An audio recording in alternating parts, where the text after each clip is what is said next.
Hi friends, welcome back to my channel. আজ আমি আপনাদের সাথে ফুলুরির ঝালের রেসিপি শেয়ার করব।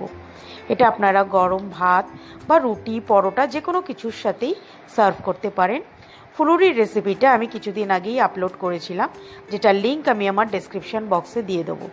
তাহলে চলুন রেসিপিটা দেখুন।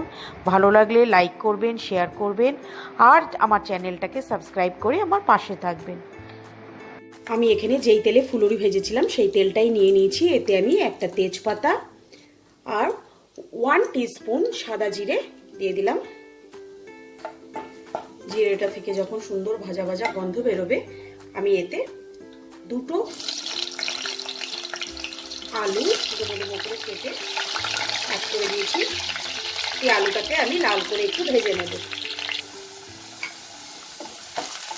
আলুটা আমার হালকা ব্রাউন করে ভাজা হয়ে গেছে। এতে আমি 2 টিস্পুন পেঁয়াজ বাটা অ্যাড করব। পেঁয়াজটাকে 2-3 মিনিটের মতো একটু ফ্রাই করে নেব। এবার এতে আমি 1 টিস্পুন আদা, রসুন আর কাঁচা লঙ্কা বাটা দেবো। এটাকেও আমি 2-3 মিনিট ভালো করে ফ্রাই করে নেব, যাতে আদা রসুনের কাঁচা গন্ধটা চলে যায়। আদা রসুনটাকেও আমি 2-3 মিনিট ফ্রাই করে নিয়েছি। এবার আমি একটা টমেটো ছোটো ছোটো কেটে নিয়ে ওই টমেটোটা অ্যাড করে দিলাম। আমি এতে 1 টিস্পুন নুন অ্যাড করে দেবো, যাতে টমেটোটা আমার তাড়াতাড়ি সেদ্ধ হয়ে যায়। নুনটা দিয়ে টমেটোটাকেও আমি 1 মিনিটের মতো একটু নাড়াচাড়া করে নেব। টমেটোটা নরম হয়ে গেছে। এবার এতে আমি 1 টিস্পুন জিরে গুঁড়ো, 1/2 টিস্পুন ধনে গুঁড়ো, 1 টিস্পুন হলুদ গুঁড়ো আর 1 teaspoon Kashmiri red chilli powder add করব। এতে আমি 1 টেবিল স্পুনের মতো জল অ্যাড করে মশলাটাকে ভালো করে কষিয়ে নেব।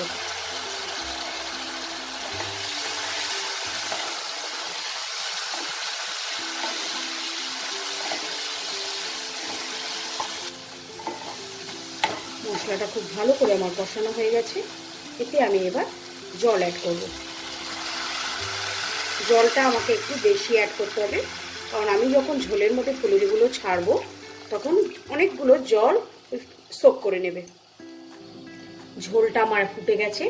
এবার আমি এটাকে গ্যাসের ফ্লেমটাকে একদম সিম করে দিয়ে আমি 5 মিনিট ঢেকে এইভাবে রান্না করব।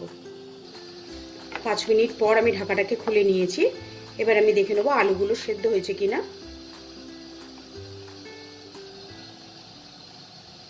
আলুগুলো আমার একদম সেদ্ধ হয়ে গেছে। এইবার আমি এতে ভেজে রাখা ফুলুরিগুলো অ্যাড করে দেবো।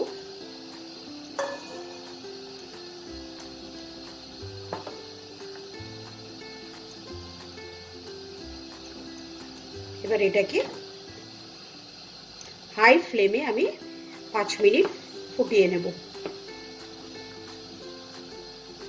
ঠিক এই সময় আপনারা নুনটাকে অ্যাডজাস্ট করে নেবেন। টমেটোটা ভাজার সময় আমি অল্প একটু নুন দিয়েছিলাম, এখন আমি আরও একটু নুন অ্যাড করে দেবো। করে দিয়ে এটাকে 5 মিনিট ভালো করে ফুটিয়ে নেব। আমি এটাকে 10 মিনিট ফুটিয়ে নিয়েছি। ঝোলটা দেখুন কতটা সোক করে নিয়েছি, আর এটা রেখে দিলে আরও সোক করে নেবে। এবার এতে আমি 1 টিস্পুন গরম মশলার গুঁড়ো আর একটু ধনে পাতা কুচি ওপর থেকে ছড়িয়ে দেবো। দিলেই আমার এটা একদম রেডি। এবার এটাকে আমি সার্ভিং বলে বেড়ে নেব। ফুলুরির ঝালটাকে আমি সার্ভিং বলে বেড়ে নিয়েছি। এই রেসিপিটা আপনারা বাড়িতে ট্রাই করে আমাকে কমেন্ট বক্সে লিখে জানাতে ভুলবেন না। আজকের মতো বিদায় জানিয়ে শেষ করছি। বাই।